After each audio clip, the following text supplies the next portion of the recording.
Hello everyone, welcome to Eklavya Global Scholar Program. Today's our session is about Chevening Scholarship 2025-26. Mm, Today our speaker is Shishu Ranjan. Shishu Ranjan is a educanist development practitioner from Jharkhand. He is our mentee from second batch and first batch, and I don't need to welcome to Shishu in his own house. So, Sishu, but just formally, welcome to this program and this session. Thank you so much for your time. I know it's very crucial time for you because packing and other things is in your bucket list. So, I request you to start your session and thank you so much again. Yeah. Thank you, Ajay bhai. I'm really grateful to you for giving me this chance to express myself as well as to talk about Chevening Scholarship because 2 years back I started the application for Chevening Scholarship and I was looking for some mentorship, and then after I got to know about Eklavya Global Scholar Program, and I remember that was the first boot camp that happened in I think it was in Nagpur, yeah, Nagpur or Wardha something, but I couldn't attend that session. However, I got the opportunity to be part of the group and the part of the overall program, and at that moment I got to attend this kind of session. I mean, this webinar, and I got to know about multiple scholarships, multiple universities in UK, and so many more things. So that we'll talk about it later in this session. But in this session, I will exactly talk about evening scholarship that I have got for this year, and very soon, maybe after 1 month, I'll be leaving for UK. I'll be leaving for the university. So yes, uh, I think I have to start. Uh, Briefly, I'll give you my introduction as Azhar भाई already told about me कि मैं एक educationist हूँ. मैंने पहले chemistry में MSc मैंने किया. मैंने पढ़ाया एक प्राइवेट कॉलेज में केमिस्ट्री अंडर ग्रेजुएट लेवल को. फिर मैं एजुकेशन की ओर शिफ्ट हुआ. मैंने बीएड किया, एमए इन एजुकेशन किया, फिर यूजीसी नेट और डिफरेंट डिफरेंट एग्जाम्स भी निकाले. तो that doesn't matter, but will be talking about just give me a second, just give me a second.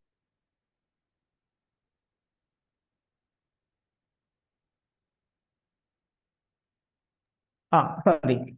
Then there are so many more things, but I started application. So I'll be talking about evening scholarship and the university application. So there are two things. I have divided this session into two parts. One is uh, scholarship part, that what is this scholarship, and मतलब ये scholarship है क्या actually में, and what kind of criteria do they have, वो क्या चाहते हैं, वो क्या डिमांड करते हैं. बिकॉज कोई आपको 1 साल का 40 से 50 लाख रुपए पढ़ने के लिए दे रहा है यूके में, then what they are looking for, what they are looking into you, what they are demanding, what will be their approach to application, how will you approach to the application, how will you write, how will you make the application. So we'll be talking about this. Number two, the other session will be planning. The planned session is on university application. So how you are going to make the application for the university? Because there are two separate parts. Number one, scholarship, and number two is about the university application. And both are very crucial, and that should go hand in hand. So we'll talk about in this session.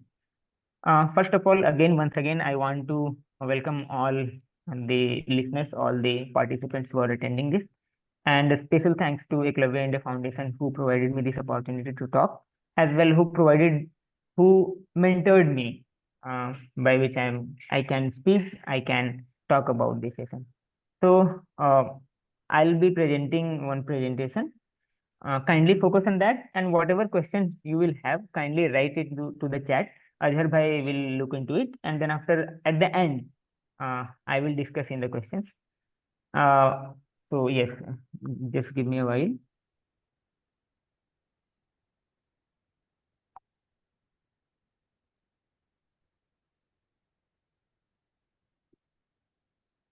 So yeah, can you see my screen, the presentation? Yes. Okay,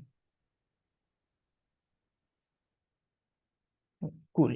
So can you see Chevening Scholarship? Yes.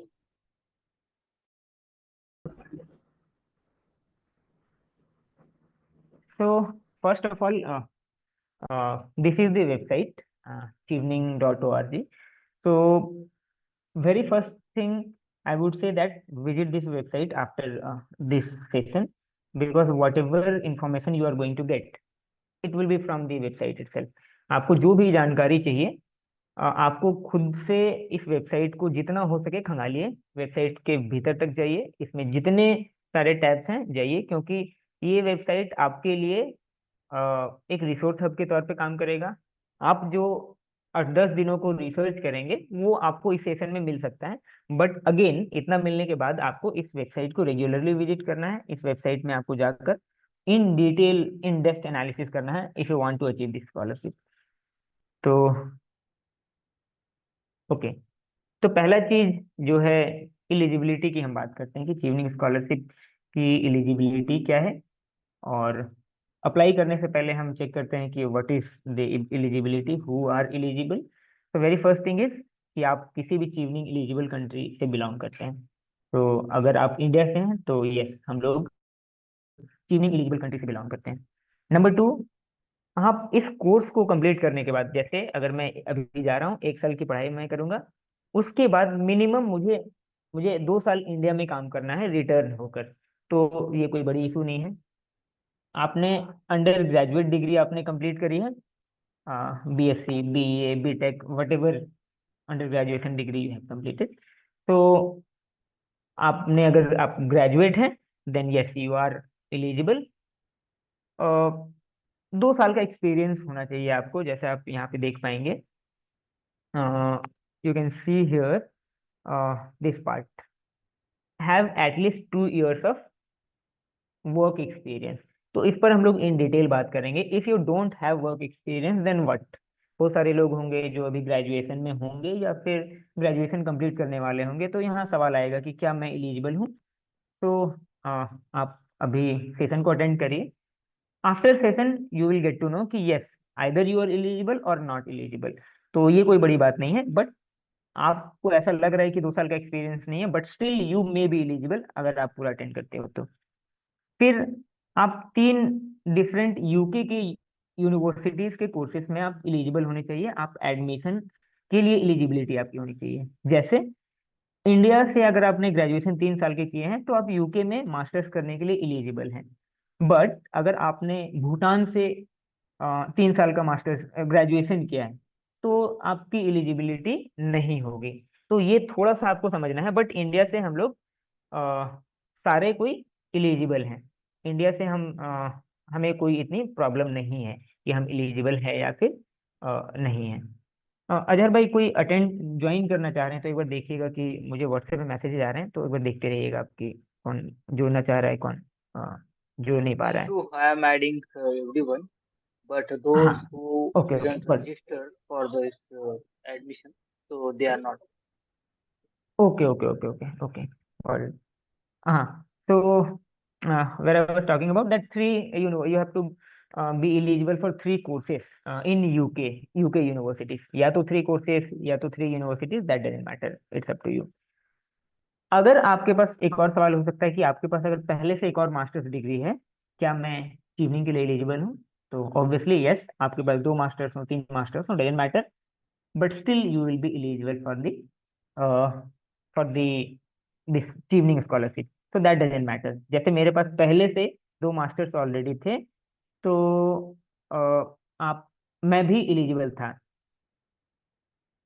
तो ये आपको ध्यान रखना है। अब हम लोग आगे आते हैं। सबसे पहला जो हमें इम्पोर्टेंट क्या है, इस स्कॉलरशिप का सबसे मेन इम्पोर्टेंट पार्ट है दैट, जैसे कुछ स्कॉलरशिप के एलिजिबिलिटी होते हैं कि हाँ, you should be a good scholar. कुछ स्कॉलरशिप के होते हैं कि नहीं, आप अच्छे सोशल वर्कर होने चाहिए, डिफरेंट डिफरेंट, आप अच्छे पब्लिक पॉलिसी को समझने वाले होने चाहिए। बट इस स्कॉलरशिप का जो क्राइटेरिया है is that you should be a good leader और you are aspiring to be a good leader. मतलब आप लीडरशिप की ओर तरफ देख रहे हो। When I talk about leadership, that doesn't matter कि आप पॉलिटिकल लीडरशिप की बात कर रहे हो, it could be anything in any area, in any zone of work, you are suppose to be a leader. जैसे आप अपने क्लास मॉनिटर हो, आप किसी ऑर्गेनाइजेशन में काम कर रहे हो, आप लीडरशिप पोजीशन पे हो, तो लीडरशिप के डिफरेंट एस्पेक्ट्स होते हैं, डिफरेंट डायमेंशंस होते हैं। तो आप अपने आप को देखो कि are you an aspiring leader, क्या आप भविष्य में एक बड़े लीडर की तरह देखना चाहते हो खुद को। और अभी आपने कुछ छोटे मोटे स्टेप्स लिए हैं लीडरशिप के, कुछ आपने कॉलेज में कोई इनिशिएटिव लिया, आपने प्लांटेशन ड्राइव किया, आपने मतलब एग्जांपल में दे रहा हूँ, कुछ भी हो सकता है, आपने स्टूडेंट पॉलिटिक्स की, आपने पंचायत लेवल में आपने पॉलिटिक्स की और वहाँ पे लीडरशिप दिखाया अपना, कुछ आपने कॉलेजेस में कुछ सोसाइटी रन किया, आपने प्लेसमेंट सेल को रन किया है, अ, आप किसी कंपनी में आप काम कर रहे हो, वहां पे आपने बिजनेस डेवलपमेंट में आपने मदद करी और बिजनेस वहां का बढ़ा। तो ये लीडरशिप कुछ भी हो सकता है। तो when I talk about leadership, you can fit into all these genres. So you can be a leader if you are working as a teacher also. So there you have taken some initiative, then yes, being a teacher you will be supposed to be a leader. आपने school को run किया and आप head teacher हो। आप as for example जैसे अजहर भाई हैं, तो अजहर भाई is leading this global scholar program. तो he is a leader and he wants to become, मतलब बड़ा लीडर वो बनना चाहते हैं। He wants to get expose to international leadership and then after वो बड़े लेवल पे लीडरशिप करना चाहते हैं। तो ही इज एलिजिबल और उनके पास स्टोरीज भी होंगी। जैसे मैं स्टूडेंट पॉलिटिक्स मैंने की और स्टूडेंट लीडरशिप मैंने काफ़ी किया एमएससी के दौरान, बीएड के दौरान। तो मेरे पास बहुत सारे एग्जाम्पल स्टोरीज थे जिसे मैंने इस्तेमाल किया। तो अ, कैसे हम एप्लीकेशन करेंगे उसको जानते हैं। तो एलिजिबिलिटी आपको समझ में आ गई होगी कि एलिजिबिलिटी क्या है। नाउ आप सोचिए कि क्या आप उस कैटेगरी में कहीं फिट बैठते हैं। इट डजेंट मैटर, जो मैंने बोली है वही लीडरशिप क्राइटेरिया में आता है। It could be anything. आप बैंक में काम कर रहे हो, यस, आपने कोई सेल्स बढ़ाया, yes, you can be eligible for that. आपने इंटर्नशिप के लिए अपने टीम को लीड किया और जिससे कि बेनिफिट हुई, तो यस, आप भी उस लीडरशिप पोजीशन मतलब में आप कैटेगरी में आते हैं। So it depends how you think and how you are molding your thoughts, your previous work in the leadership part. So, and one more thing you can see here, you can read out there, Chevening award to study for a second master's degree in UK as long as you can clearly explain why it will help you fulfill your career plan to influence positive change in your home country. So, if you are going for second or third master's, you should have a strong reason that why do you want to do another master's. तो आपके पास एक strong reason होने चाहिए कि हाँ, आपने ऐसे ऐसे पढ़ाई की, आपने ये कोर्स किया एंड आगे आप एक्स वाई जेड कोर्स करना चाहते हैं। क्यों करना चाहते हैं कि आगे आप अपने कंट्री में क्या करना चाहते हो, तो आपको एक स्ट्रॉन्ग रीजन चाहिए। तो एप्लीकेशन की ओर हम लोग जाते हैं कि how you will be selected, what will be the criteria for your selection. तो आते हैं ऐसे क्वेश्चन। तो आप एप्लीकेशन फॉर्म, जैसे आप इंडिया के फॉर्म्स भरते हैं, आपको डिटेल भरने होते हैं, आपके परसेंटेज कितने हैं, क्या है, किस कॉलेज से पढ़ाई किया, आपके डेमोग्राफिक डिटेल्स होंगे। You will be asked about your personal demography, your educational background, your educational qualifications, percentage and so many more things. So here I'm not going to talk about all these things. I'll be talking on very important things that we have to focus upon, and that will be helpful in our selection. तो मैं उसकी बात कर रहा हूँ। तो इसमें चार, you have to focus on 4 essays. 4 ऐसे लिखने होंगे। जो 2 ऐसे क्वेश्चंस आपको यहाँ पे दिख पा रहे हैं, एक तो लीडरशिप एंड इन्फ्लुएंस पे और दूसरा relationship building and shared learning, जिसे हम कह सकते हैं नेटवर्किंग। तो first one is leadership and influence. अब सवाल जब पढ़ते हैं तो यहाँ पता चलता है कि Chevening is looking for individuals who will be a future leaders. Okay, that I mean future leaders का मतलब है कि आप, ये इंपॉर्टेंट नहीं है कि आप लीडर ऑलरेडी हैं, आप किसी छोटे लेवल पे भी अगर लीडरशिप कर रहे हैं, भविष्य में आप बड़े लीडर बनने की चाहत रख रहे हैं, तो yes, it is for you. अब हम लोग आते हैं यहाँ पे कि Chevening is looking for individuals who will be future leaders or influencers in their home countries. मतलब आप किसी ना किसी लेवल पे आप अपने कंट्री में इन्फ्लुएंसर हैं, किसी भी तरीके से आप लोगों को इन्फ्लुएंस कर सकते हैं, तो ऐसे लोग होने चाहिए। तो explain how you meet this requirement using clear examples of your own leadership and influencing skill to support your answer. तो यहाँ पे क्या है कि आपकी लीडरशिप की बात की जा रही है, they are talking about your own leadership, what do you understand by your leadership, and they are looking for one or two examples. तो uh, आप लीडरशिप से क्या समझते हैं, लीडरशिप आपके लिए क्या है, और कैसे आपने अपने जीवन में अपने प्रीवियस वर्क में लीडरशिप को दिखाया है। तो कैसे पता चलेगा कि उन्हें आपने लीडरशिप दिखाया है, तो you have to write it down.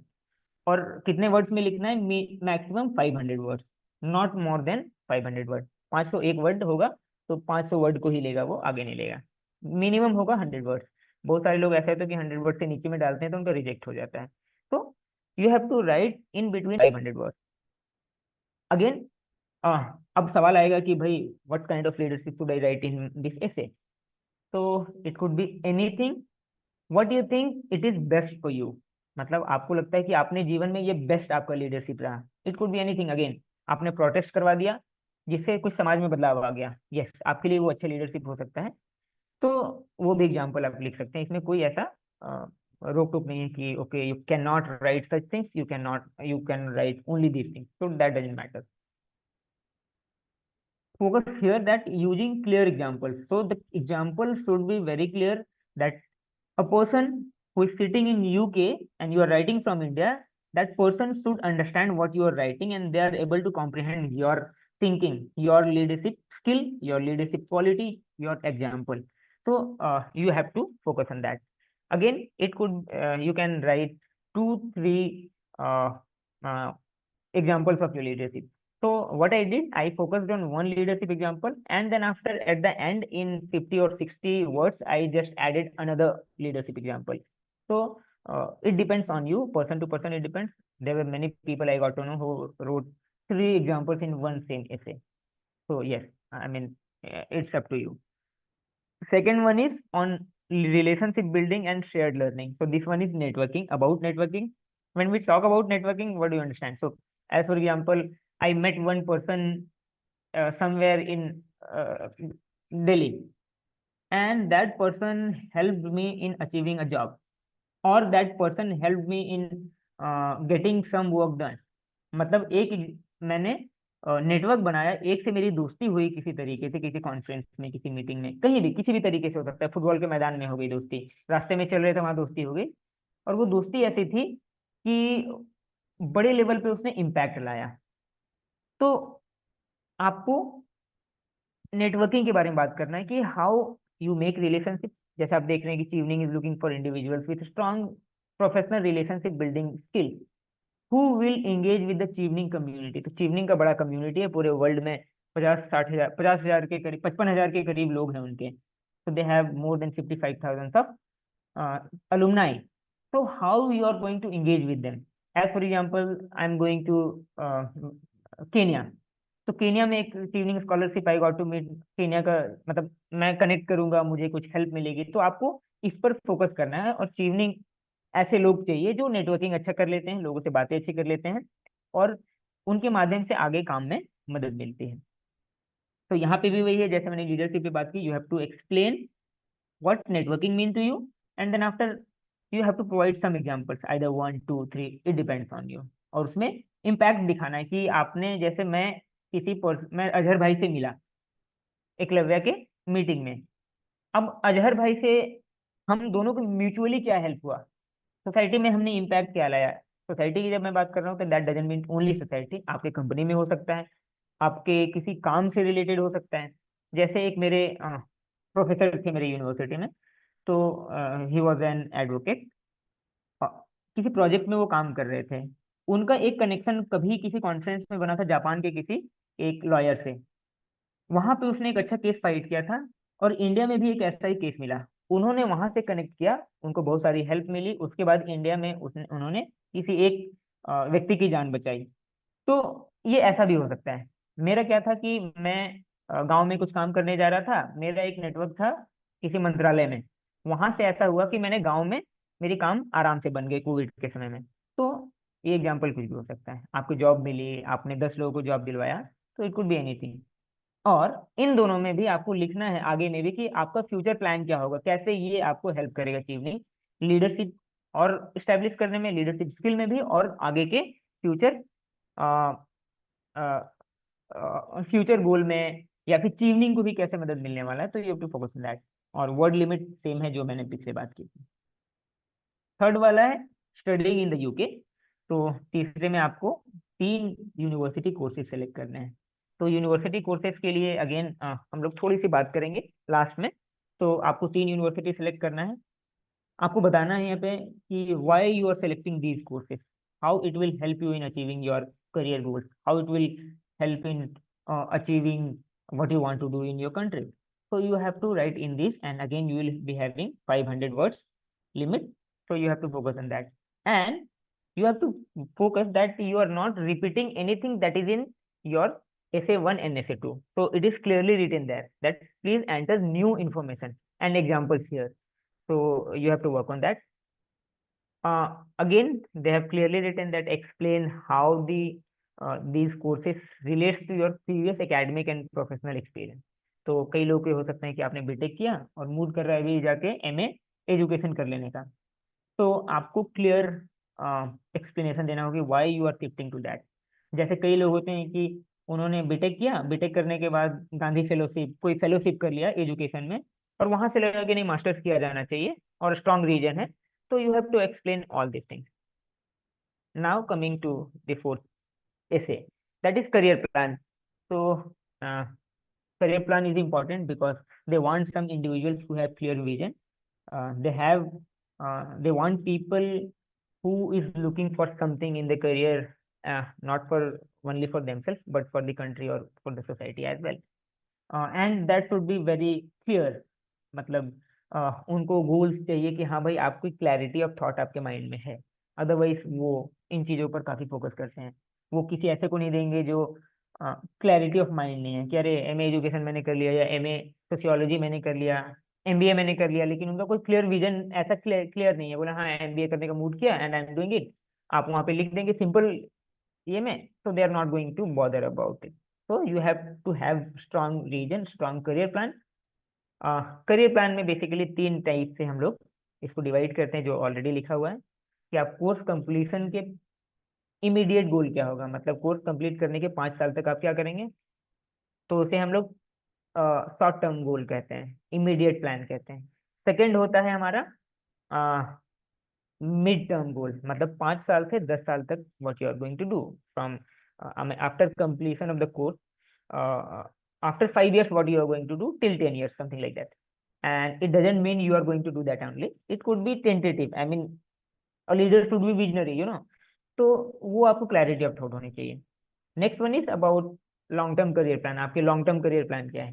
जैसे मेरा लॉन्ग टर्म करियर प्लान है कि भाई मुझे पॉलिटिक्स में जाना है, I have to do politics, active politics करनी है मुझे, मूवमेंट्स तैयार करने हैं जो देश को आगे बढ़ाए, एजुकेशन को प्रोग्रेसिव बनाए। तो मैंने ऐसा कुछ प्लान लिखा, मुझे प्रोफेसर भी बनना है, मतलब मैं प्रोफेसर करते करते मैं पढ़ाते पढ़ाते मैं लीडरशिप मतलब नेतागी पॉलिटिक्स में करना चाहता हूँ। तो मैंने वो क्लियर लिखा और क्लियर प्लान थे। तो अगेन यहाँ पे आपके पास 500 वर्ड है। इसमें आप ये भी जोड़ सकते हैं कि फर्दर आप यूके के गवर्नमेंट के साथ कैसे आप उनका बेनिफिट कैसे उठाएंगे, क्योंकि यूके गवर्नमेंट सारी कंट्रीज के एम्बेसीज यहाँ पे होते हैं, कुछ ना कुछ इनका प्रोजेक्ट चलता है, कुछ रिसर्च चलते हैं। तो आपको रिसर्च करके रिलेट कर सकते हैं कि अरे यूके गवर्नमेंट इंडिया में इस टॉपिक पे काम कर रही है, मैं पढ़ने के बाद ना मैं उनके साथ XYZ में एंगेज करना चाहता हूँ यूके गवर्नमेंट के साथ। तो you will have that opportunity to write in this essay. इसमें अगर हम ऐसे की बात करें तो अगेन जैसे मैंने बताया कि कैसे स्ट्रक्चर हो सकता है, तो इसको मैंने एक सिंपल टर्म में मैंने लेकर आया है यहाँ पे, और जो जनरल टर्म है मैंने नहीं लाया, मतलब ये वेल स्टैब्लिश्ड अप्रोच है कि what could be the structure of the essay. तो हियर यू कैन सी एक है star approach, STAR star approach. Star का फुल फॉर्म है सिचुएशन टास्क एक्शन रिजल्ट। तो when we talk about leadership, तो भाई लीडरशिप तो सब चीज स्मूथली चले और हम लीडरशिप दिखाएं तो भाई I I won't say that is leadership. तो इस कंडीशन में आपने कोई ऐसा सिचुएशन आपके पास आया होगा जहाँ पे कुछ सवाल मन में आए होंगे, आपने कोई प्रॉब्लम देखी होगी, आपने कुछ वहाँ पे आपका कुछ टास्क रहा होगा कि अरे ये प्रॉब्लम है, ये होना चाहिए। फिर आपने वहां पे क्या, what did you do, I mean you, as not as a team but as an individual in a team, आपने आपका रोल क्या रहा?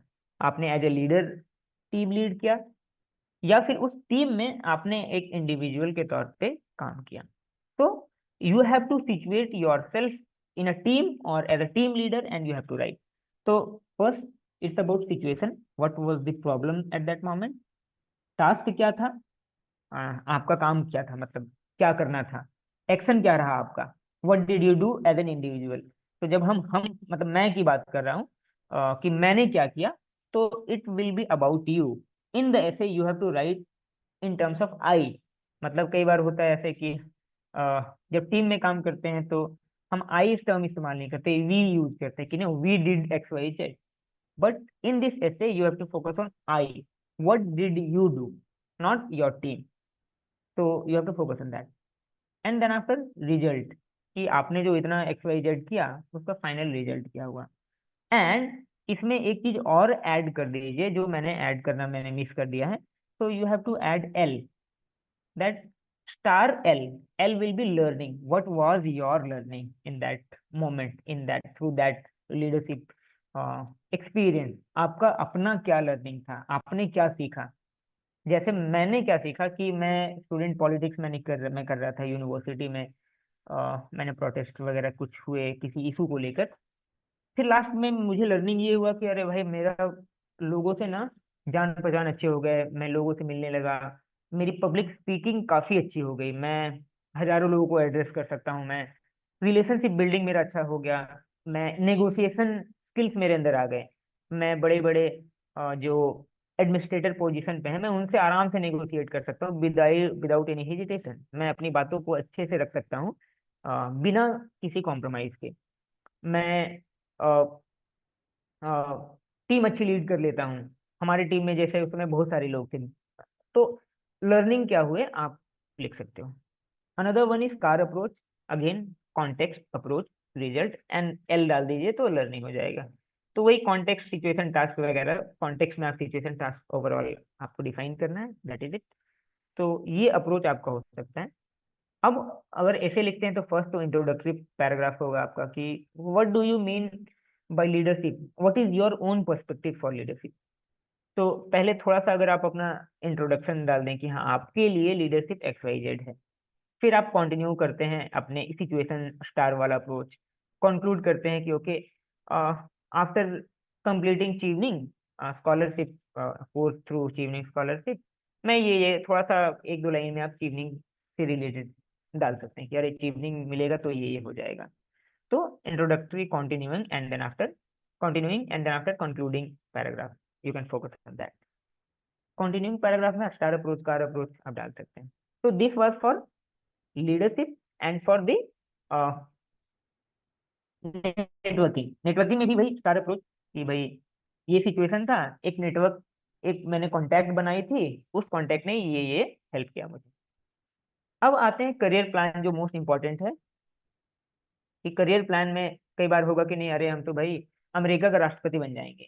तो I think for us it is not possible at all कि being we are going to America and then after we are becoming an immigrant of USA and then after कि भाई मैं president बन जाऊंगा, तो it is not going to happen at all.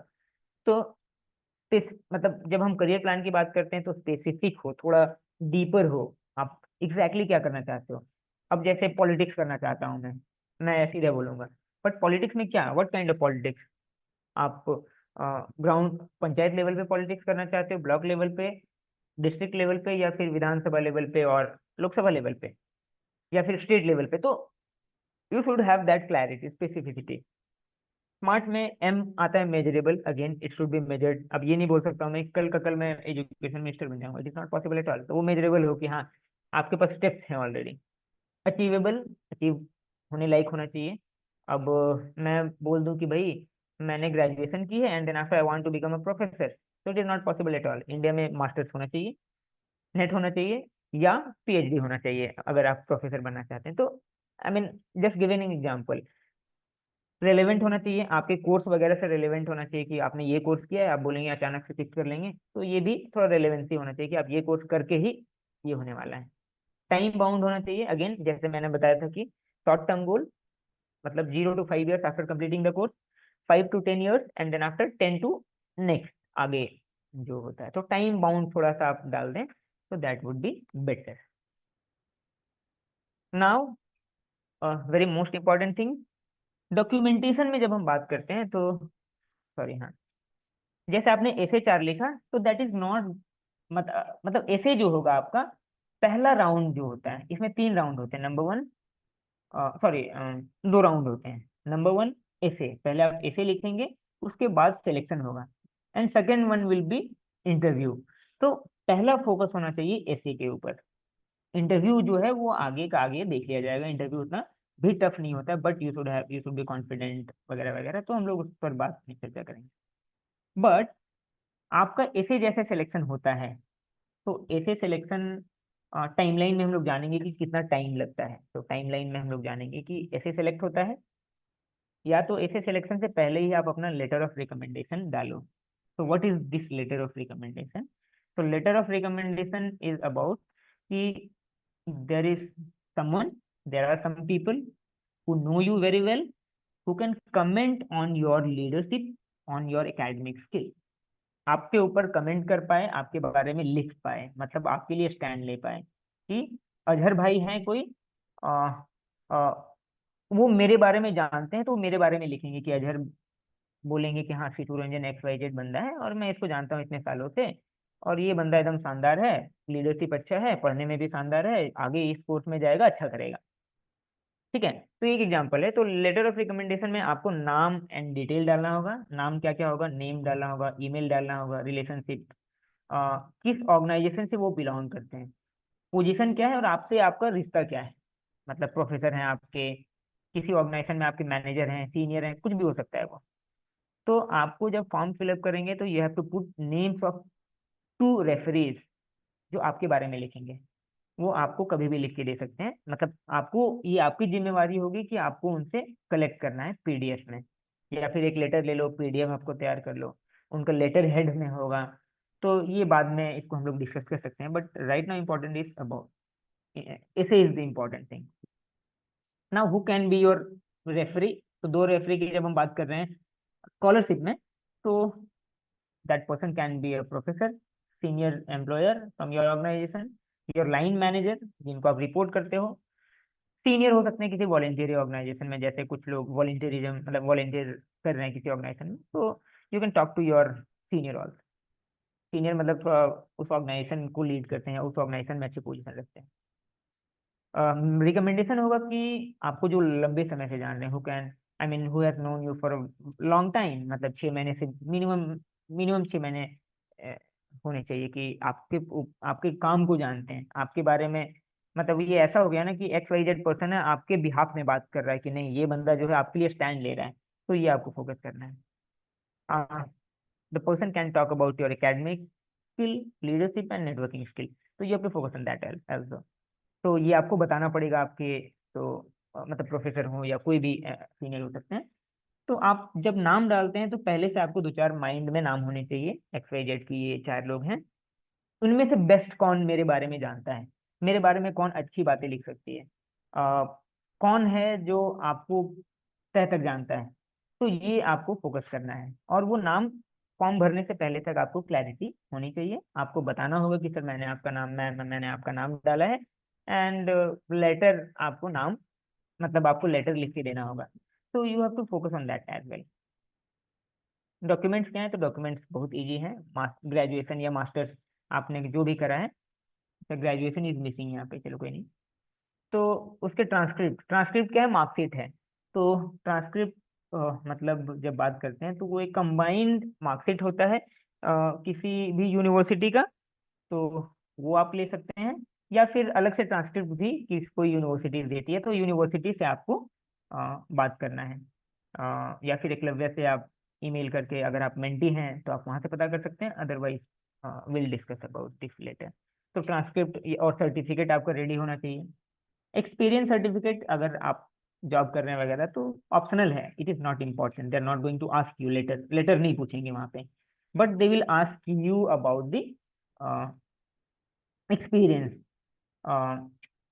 फिर university का admission offer, again scholarship अलग है, यूनिवर्सिटी का एप्लीकेशन अलग है। अगर आपके पास फॉर्म भरते भरते एडमिशन ऑफर है, बहुत बढ़िया है, नहीं है कोई दिक्कत नहीं, आप एकदम स्कॉलरशिप को अलग रखिए, आप स्कॉलरशिप का फॉर्म आप अलग से भर रहे हैं, ठीक है। अब आते हैं टाइमलाइन को। तो टाइमलाइन की जब बात करते हैं तो अभी जो रिसेंट अभी, it means now you are attending this session, तो आप अगले साल अगर आप अभी फॉर्म भरना स्टार्ट करते तो अगले साल सारे आपके रिजल्ट आएंगे। जैसे मेरा सिलेक्शन इस बार हुआ है तो मैं पिछले साल इसी समय से मैंने लगना स्टार्ट कर दिया था फॉर्म भरना। तो यू कैन सी एप्लीकेशन कब ओपन हो रहा है, 6 अगस्त हो चुका है, लास्ट डेट कब है, 5 नवंबर। शॉर्टलिस्टिंग कब होता है, मिड फरवरी तक आपको पता चल जाएगा कि आप शॉर्टलिस्ट हुए हैं इंटरव्यू के लिए या नहीं। तो 5 नवंबर तक आपको सारा फॉर्म फिल करके रेडी रखना है। अगेन टाइमलाइन मिनिमम 8 मंथ है, मतलब जब से आप फॉर्म भरना स्टार्ट किए हैं सिलेक्शन तक, सिलेक्शन के बाद का प्रोसेस इज टोटली डिफरेंट। तो but till selection you have 8 month. तो आप mentally you should be prepared कि भाई आज मैं अगर फॉर्म भरने का सोच रहा हूँ तो you have to be very you know patient in that way, कि भाई टाइम लगेगा, आप फॉर्म भर चुके हैं, आप वेट कर रहे हैं, मतलब दिमाग खराब है भाई क्या होने वाला है, आपने बेस्ट लगाया है, तो वो पेशेंस आपको चाहिए। फिर जब मैं रेफरेंस की भी बात की मैंने, तो रेफरेंस का क्या है कि 19 फरवरी तक रेफरेंस और डॉक्यूमेंट्स जो आप ट्रांसक्रिप्ट वगैरह की बात कर रहे हैं तो यू विल हैव टाइम, 19 फरवरी तक सबमिट करना है। 19 फरवरी तक अगर आपका शॉर्टलिस्टिंग हो चुका है इंटरव्यू के लिए तब आप रेफरेंस सबमिट करो, अदरवाइज ना सबमिट करो, मतलब फिर कोई मतलब ही नहीं बनता है सबमिशन का। तो 19 फरवरी आपको याद रखना है। आप पहले भी दिसंबर में ही कर लेते हो बढ़िया, नवंबर में भी कर लेते हो रेफरेंस सबमिट, बहुत बढ़िया, डॉक्यूमेंट सबमिट, तो no need to worry at all. अब आते हैं इंटरव्यू कब होगा, तो 26 फरवरी से 25 अप्रैल तक होगा। आपको आएगा डेट, आपको एक वीक दे दिया जाएगा कि इस वीक में आप कौन से डे में इंटरव्यू लेना चाहते हो, तो it depends on you. Interview आधे घंटे का होता है, तो हम लोग आगे बात करेंगे। रिजल्ट जो है जून में आएगा, it means you are starting in the month of August, now you will be getting final result in the month of June. तो आपके पास कितना समय है, तो be ready if you are planning to apply for that. Offer deadline, जैसे मैंने बात की कि यूनिवर्सिटी एप्लीकेशन टोटली अलग है, तो यूनिवर्सिटी की जो बात है, आपको यूनिवर्सिटी का बीच में ही आप जब मन करे आप डाल दीजिए। बट यूके में दो टाइप के ऑफर होते हैं, एक तो होता है कंडीशनल ऑफर, एक होता है अनकंडीशनल ऑफर। यूनिवर्सिटी आपको, अगर आपने यूनिवर्सिटी में एप्लीकेशन किए, क्या क्या किए, मैं अभी आगे डिस्कस करेंगे, आपको कंडीशनल ऑफर देगी कि कुछ डॉक्यूमेंट सबमिशन बाकी रहा है तो कंडीशनल देगी, आपने सारा सबमिट कर दिया है तो अनकंडीशनल मिलेगा।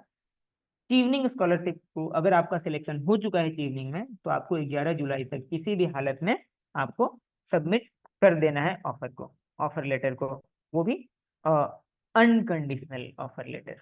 तो ये ध्यान रखना है। इसमें अगेन कभी भी आप बीच में एप्लीकेशन कर सकते हैं यूनिवर्सिटी को। मिसलेनियस कॉमन एरर्स वगैरह हम लोग बाद में बात कर लेंगे। अब I am talking about the work experience, that you might have some question, that okay I am graduate person, I am doing my graduation right now and next year I am going to complete my graduation, so am I eligible because I don't have any work experience? So when I talk about work experience, when Jeevning is talking about work experience, it could be anything. So in the previous slide you might have seen कि यहाँ पे 2800 घंटे बात किए, equivalent to 2800 hours. Now, when we talk about 2800 hours of work experience, it could be anything. आपका full time employment हो सकता है, मतलब आपने फुल टाइम जॉब किया है कहीं, पार्ट टाइम कहीं जॉब किया है। तो जैसे फुल टाइम में आपने पर डे 8 घंटे किए हैं, तो हफ्ते के कितने हो जाएंगे, मतलब महीने के मान लीजिए 25 दिन है, और 25 दिनों में आपने 8 8 घंटे काम किए, तो कितने हो गए, 200 घंटे एक महीने के आपने एक साल काम किए, तो 12 दूनी 24, मतलब 2400 घंटे आपने एक साल में काम किए। तो ऐसे करके आपका कैलकुलेशन होगा और फॉर्म में आपको ये बताना होगा। ये वॉलेंटरी वर्क भी हो सकता है, जैसे मैं एकलव्य इंडिया फाउंडेशन के साथ जीएसपी प्रोग्राम में मैं वॉलंटियर कर रहा हूँ। जैसे मैंने अभी 2 घंटे में बात कर रहा हूँ, मैं मेंटरशिप प्रोग्राम भी, मतलब एज ए मेंटर भी मैं हूँ, जहाँ पे कुछ मेंटीज हमारे हैं जिनको मैं ऐसे लिखने में मदद कर रहा हूँ। हम लोग डिस्कस भी कर रहे हैं, तो मैं वॉलंटरी वर्क कर रहा हूँ, ये भी इसमें इंक्लूड हो जाएगा। पेड और अनपेड इंटर्नशिप, हाँ, अगर आप कोर्स के अलावा कोई इंटर्नशिप कर रहे हो, मतलब अगर मान लीजिए आपने बीएससी के दौरान एक इंटर्नशिप किया, एमएससी के दौरान इंटर्नशिप किया, जो कोर्स का पार्ट है, it is compulsory for your course, then it will not be eligible for the work experience, so you have to focus on that. But आपने अलग से इंटर्नशिप किया, समर इंटर्नशिप कर लिया, then it will be considered. तो you have ample opportunities to write in the voluntary work or your work experience, तो you need not to worry about that। अगर आप किसी कॉलेज में हैं, आप किसी संस्था के साथ जुड़े हुए काम कर रहे हैं, आप कॉलेज में एनएसएस से जुड़े हुए हैं, एनसीसी से जुड़े हुए हैं, तो वो भी आपके वर्क एक्सपीरियंस में काउंट होगा। तो this is about the experience. Now, जैसे हमने स्कॉलरशिप की बात की, तो स्कॉलरशिप का भी इंपॉर्टेंट की leadership, networking, study in UK and career plan, तो ये 4 ऐसे लिखना है। वर्क एक्सपीरियंस आपने देख लिया, what documents you need, 2 references you need. Now university application की बात करते हैं। यूनिवर्सिटी एप्लीकेशन पैरेलली भी कर सकते हैं, मूड करता है तो पैरेलली करिए, या फिर इवनिंग का एप्लीकेशन फाइनल कर लीजिए, हो गया, उसके बाद यूनिवर्सिटी एप्लीकेशन पे आप फोकस कर सकते हैं। तो इट्स अप टू यू। तो पहला काम क्या होगा? So right now it is 7:45. I am planning to complete it by 7:55, and then after we'll go for the question and answer. Now, university selection की जब हम बात करते हैं, तो यूनिवर्सिटी सिलेक्शन हम कैसे कर सकते हैं? तो पहला, जैसे मैंने स्टेप बताया कि क्यूएस वर्ल्ड रैंकिंग का एक वेबसाइट है, जो वर्ल्ड में ना यूनिवर्सिटीज को रैंकिंग करती है। तो आप क्यूएस वेबसाइट को खोल लीजिए, UK based. Now when I talk about Chevening scholarship, it is only for UK. जब यूके की बात करते हैं तो देयर आर 4 कंट्रीज, ब्रिटेन, मतलब England, Scotland, Northern Ireland and Wales, ये 4 कंट्रीज हैं जो यूके, यूनाइटेड किंगडम के अंदर आते हैं। तो इन चारों जगहों में जो कोर्सेज हैं यूनिवर्सिटी के, मास्टर्स के कोर्स। अब एक चीज मैं यहाँ पे ऐड कर देता हूँ, you can write it down, कि जब यूके में ना 2 टाइप का मास्टर्स होता है। नंबर 1, टॉट मास्टर्स, जहाँ पे इंडिया में जैसे मास्टर्स होता है ना, कि हम जाके लेक्चर बेस्ड क्लासेस कर रहे हैं, वहाँ पे हम पढ़ रहे हैं। एक होता है रिसर्च मास्टर्स, और दोनों 1-1 साल के कोर्स होते हैं। तो लेट मी क्लियर कि I am going for 1 year masters. आप भी, अगर कोई भी जाता है तो वो 1 साल का मास्टर्स के लिए जाएगा। अब रिसर्च मास्टर्स की बात करते हैं, तो रिसर्च मास्टर्स एलिजिबल इसमें नहीं है, तो आपको टॉट मास्टर्स देखना होगा, TAUGHT, taught. So now you have to open the QS website, select UK based universities, go to university website। अब मान लीजिए आपको मूड कर गया, ओ माय गॉड मुझे तो ऑक्सफोर्ड जाना है, ऑक्सफोर्ड के वेबसाइट में जाइए, आप अपने इंटरेस्ट का कोर्स देखिए। अगेन, कोर्स कैसे सेलेक्ट करना है, इट्स अप टू यू। क्या पढ़ना है, यूके में आपके पास there are so many things in your plate, आपके पास इतने कोर्सेज हैं कि आपको मूड कर गया कि नहीं, एजुकेशन में ना इकोनॉमिक्स ऑफ एजुकेशन पढ़ना है, तो you will be getting that course. आपको पढ़ना है नहीं, सोशियोलॉजी ऑफ एजुकेशन पढ़ना है, you are going to get it. आपको इन्वायरमेंटल टेक्नोलॉजी पढ़ना है, आपको मतलब कुछ भी हो सकता है, आप बस कीवर्ड्स वहां पे डालो, आपको वहां पे मिल जाएगा। तो डिपेंड, आप रिसर्च करना होगा, ये एक दिन का चीज नहीं है।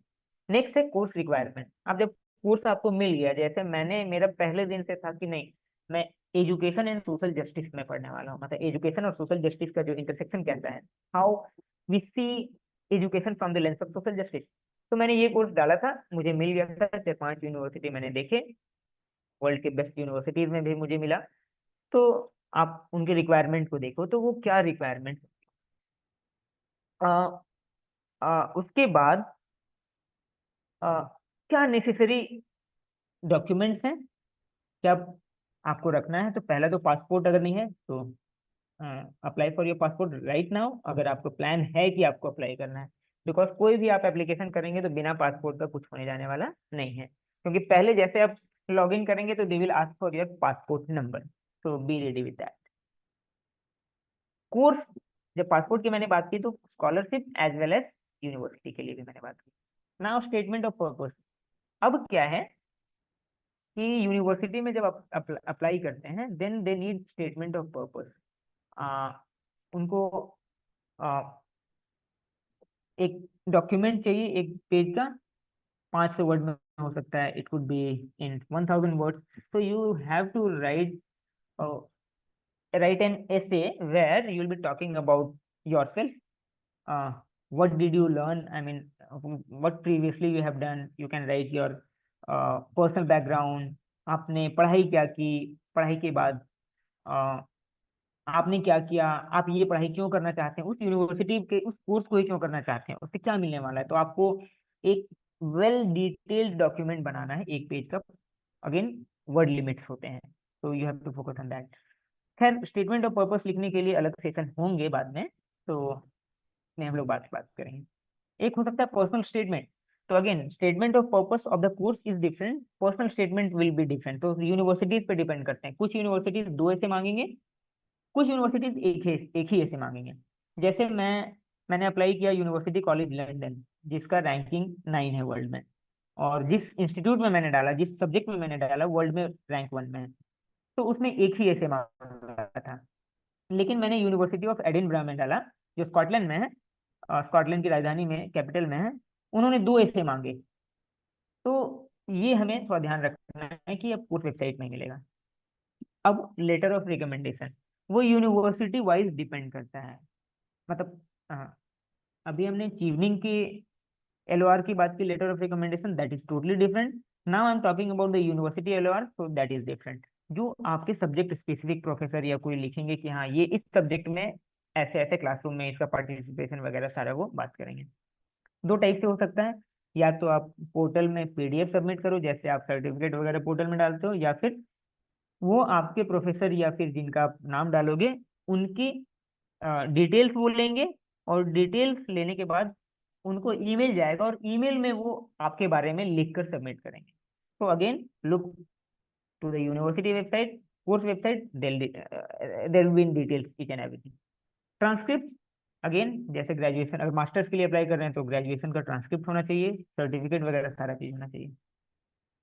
नाउ, जब इंग्लिश की बात आती है, कई लोगों के मन में सवाल आएगा कि अरे यार, इंग्लिश का क्या है, आइल्स आपने सुना होगा, टोएफल सुना होगा. तो इंग्लिश रिक्वायरमेंट यूनिवर्सिटी के वेबसाइट में ही आपको मिलेगा. इवनिंग को अंग्रेजी का कोई ऐसा सर्टिफिकेट नहीं चाहिए, वो यूनिवर्सिटी को चाहिए. University will ask for that. But there are some universities, they may waive off your English requirement, वो उनको नहीं चाहिए होगा. अगर आपने आईसीएससी बोर्ड से पढ़ा है, कोई आईजीएससी बोर्ड से पढ़ा है, कोई सीबीएसई से पढ़ा है और 90+ मार्क्स लाया है, तो डिपेंड्स ऑन द यूनिवर्सिटी. तो मेरी बातों पर मत जाइएगा, यूनिवर्सिटी के वेबसाइट को देखिएगा. फिर मिसलेनियस में कुछ कुछ डॉक्यूमेंट और मांग सकता है. लेटर, योर एक्सपीरियंस लेटर, आपका एक्सपीरियंस रहा है तो वो डाल दीजिए. तो ये इंपॉर्टेंट है. तो ये रहा आपका यूनिवर्सिटी. एक बार मैं रिपीट कर देता हूँ. हाँ, एलिजिबिलिटी मैंने बात की. ऐसे question, first one is on leadership and influence, relationship building and shared learning. तो 2 ऐसे ये हो गए. फिर 2, studying in the UK, career plan. Now, आपको ये क्वेश्चंस मैं भेज दूंगा, आपको मैं लिंक यहाँ पे डाल दूंगा, या अजहर भाई को मैं भेज दूंगा. तो ये पब्लिक प्लेटफॉर्म जहाँ पे से भी आप जुड़े हैं वहाँ पे आपको मिल जाएगा. मैं अभी यहाँ पे डाल दूंगा. फिर अप्रोच कैसा, स्ट्रक्चर ऐसे का क्या है, लेटर ऑफ रिकमेंडेशन के बारे में हमने बात की. एंड देन आफ्टर, डॉक्यूमेंट्स क्या चाहिए होंगे. तो चीवनिंग के लिए ये बेसिक डॉक्यूमेंट्स चाहिए, उससे ज्यादा नहीं चाहिए. और passport is important. Sorry, I miss writing passport here. तो passport is necessary, compulsory for your scholarship as well as for the university. ये एप्लीकेशन टाइमलाइन है.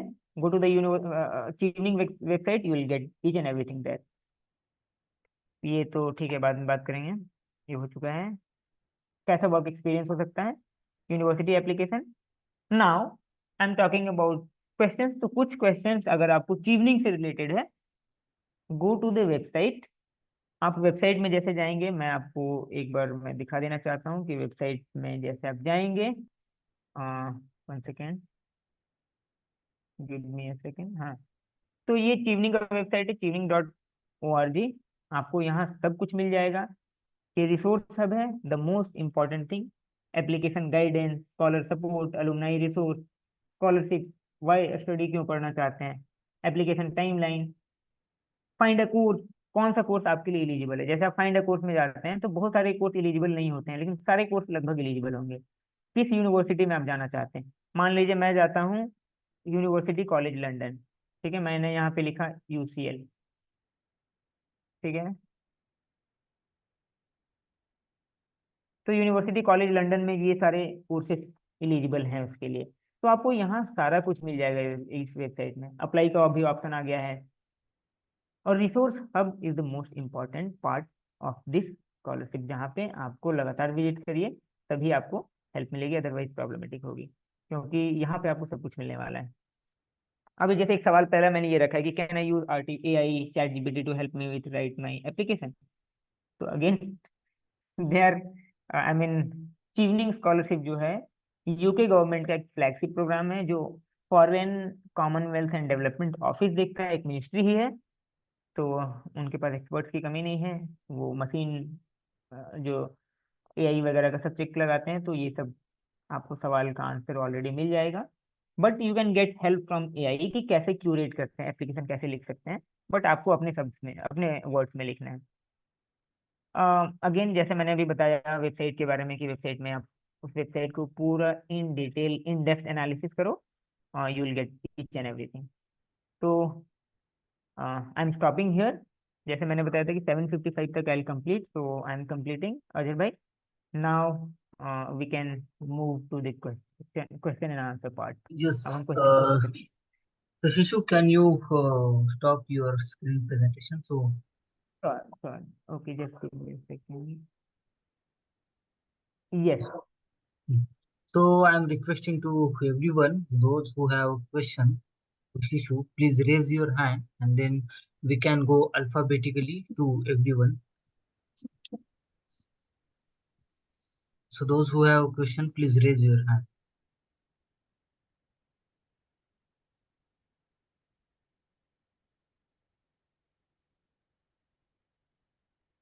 I have put the link for the resources Google drive में मैंने बनाया था, तो वहाँ पे आपको क्वेश्चन वगैरह सब मिल जाएंगे। तो मैं यहाँ डाल दे रहा हूँ, यू कैन सेव इट, आप लोग सब सेव कर लीजिए। Yes. So Abhilasha Haiyer, firstly.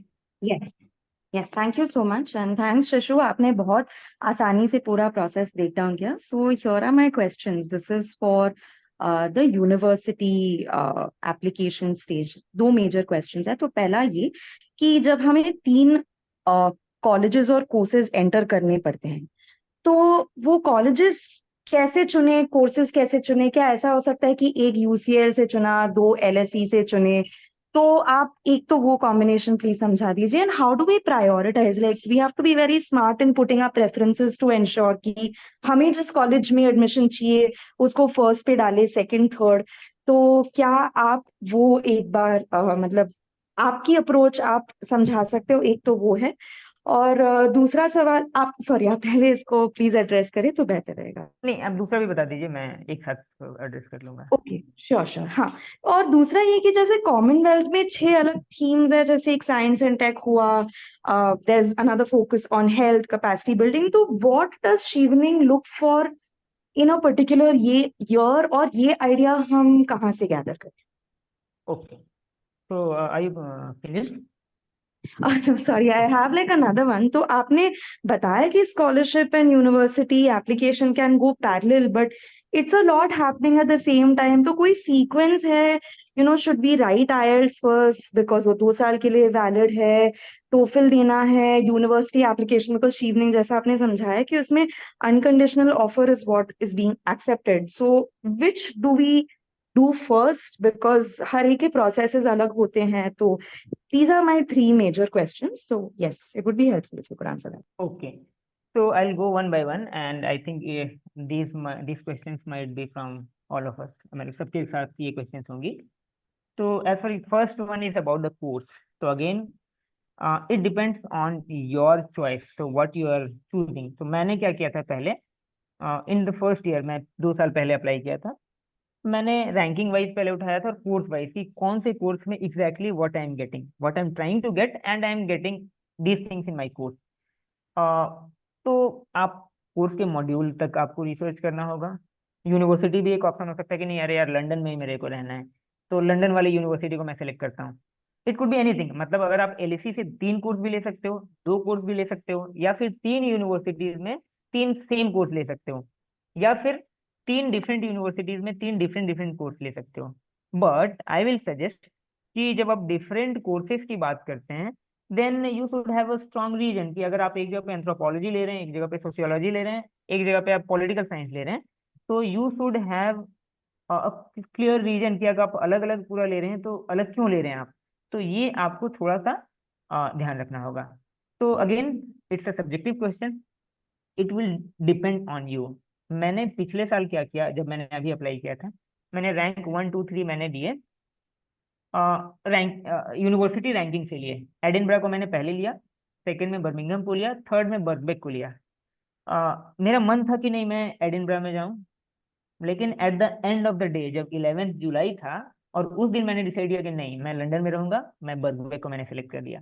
तीनों में मेरे ऑफर लेटर्स थे।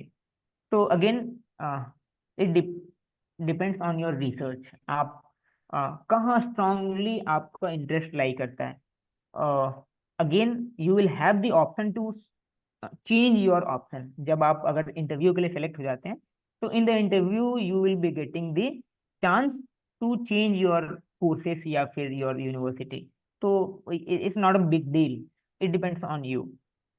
Second one is about Commonwealth. तो कॉमनवेल्थ में आपके पास ऑप्शंस हैं कि 6 थीम्स हैं, 6 थीम्स के कोर्सेस हैं। अब कॉमनवेल्थ शेयर्ड का अलग है, कॉमनवेल्थ मास्टर्स का अलग है, बट चीवनिंग में themes doesn't matter. The main thing is leadership and networking. आप कैसे अपनी लीडरशिप को, how you are demonstrating your leadership skill, how you are writing in your essay. So yes, it is very much important. They're not, I mean, you can study engineering, you can study STEM, you can study uh, pure social sciences, you can study intersection between all these things, you can study humanities, language, anything. uh, so this is about evening. Third one is about sequence on IELTS university. So again, don't think much about it. Start writing your essay for evening. I know few people who had offer letter when they were applying to Chevening. As for example, me, I had the offer letter before application to Chevening. But I know many people जिनका selection final selection हुआ है and then after they are applying to the universities, उसके बाद वो IELTS ले रहे हैं। क्योंकि उन्हें था कि अगर नहीं हुआ सिलेक्शन तो पैसे क्यों बर्बाद करें, क्योंकि there are some universities they want, I mean they have some application fee 10,000 रुपये इंडियन INR में, इंडियन नेशनल रूपी में अगर आप जाएंगे तो। बट मैंने इन यूनिवर्सिटीज में अप्लाई नहीं किए जहाँ पे फ्री में मेरा हो रहा था, मैंने फ्री में अप्लाई किए थे। तो it will go hand in hand. I mean, IELTS or university application can go after your selection also, but you have to have a good research, you have to have a good plan, क्योंकि कई बार ऐसे होता है कि universities के deadlines होते हैं। Oxford Cambridge के डेडलाइन 5 जनवरी होते हैं, 5 जनवरी। तो again you have to go through the university website all time. IELTS again it depends, आपको देना ही नहीं देना है तो कब देना है। आपके पास अगर चीवनिंग में सिलेक्शन हो जाता है, 11 जुलाई is your last date to submit your unconditional offer letter. तो आप मई में दे लीजिए, आप जून में दीजिए, आप जुलाई 1 जुलाई को देते हैं, 4 5 दिन में IELTS का रिजल्ट आता है, आप यूनिवर्सिटी को कंडीशनल ऑफर लेटर आएगा, आप उसको IELTS सबमिट करते हैं, वो अनकंडीशनल चेंज करते हैं, 11 जुलाई को आप अनकंडीशनल ऑफर लेटर इवनिंग को देते हैं। तो again there are, you can do either कि आप पहले IELTS दे लीजिए, अभी आप एप्लीकेशन डालते हैं तो अनकंडीशनल ऑफर ऑलरेडी आएगा। तो यस, इट विल डिपेंड। और हाँ, IELTS के 2 साल के वैलिडिटी होते हैं, तो yes you have to think about that also. I think yes, I have Thank you answered your so Thank much. you, Shishu. So what we can do, since we have very less time, so I request to first Suchitra, second Mubashir Amin, then third Hello, Sajjad good evening. and Acing Kaware. Please let me finish. So I am requesting to this 4 5 people. So ask a question one by one, and then Shishu, can you So, give answer to everyone at one time? So please, first yeah, Priya sorry to Ritika. interrupt. Hello, Suchitra. It's Uh, Suchitra. so, Uh, hello. hi Sorry. Mubashir sir, yes, I Ah, think yes. So Shivram, can you wait Hello. for a while? Please don't Sorry to confuse interrupt. my team. Sh- Mubasir sir, please go ahead. Yes, yes, sorry. yes, yes. Good evening, Shishu Ranjan. I am very much happy to see you. First of all, congratulations for conducting this session. Uh, in a while, we were together in the interview, and I must once again congratulate you. And I was on reserve. I was by this result is still awaited, and maybe I may be filing application again. I have three unconditional offers also, Big Tech, IDS, and SOS. And in addition to congratulating you, I would like to know that since you are engaged in the tuning process from the last more than 2 years, so this time while filing applications, what additional things I need to update in my essays, or it can be more or less same. Just simple, these things I want to. Thank you. Just thank you, Mubasir sir. So just giving everyone, I'm giving you context. So Mubasir sir, he is from Kashmir and he is working as working in the Kashmir Administrative Service, and we have been together for the interview, and we had a good discussion around that. So Mubasir sir was in reserved category, so waiting. He was in waiting, but now he'll be applying again. So for you, sir, because previous year I was selected for the interview, uh, and after that I got rejected. I was not in the waiting list. So I'm hoping that uh, you will get the selection email, because we have time right now and hoping to meet in Yes, yes. London. Thank you. But when we talk about essay, sir, previous year I didn't do anything. I just updated. I tried to make. I didn't change the structure. I just added a few information. I did some changes in the curation. I did some changes in the, basic minimum structure, not the basic structure. All the examples were the same. So, no need to change anything. But again, if you see ki there might be some improvement, you can do some improvement, let's do that. If you want to make it more impactful, you can do that. If you have some more leadership example that is more impactful, that is more better than the previous one, then yes, I would say that go ahead with that. Otherwise, all will be fine. You need to focus on interview. Uh, so, this will be my comment, but yeah, I think so. I'm done. Oh, yes, yes. Thank you and best wishes. Now, Thank you, sir. Ritika, young Ritika. Sorry.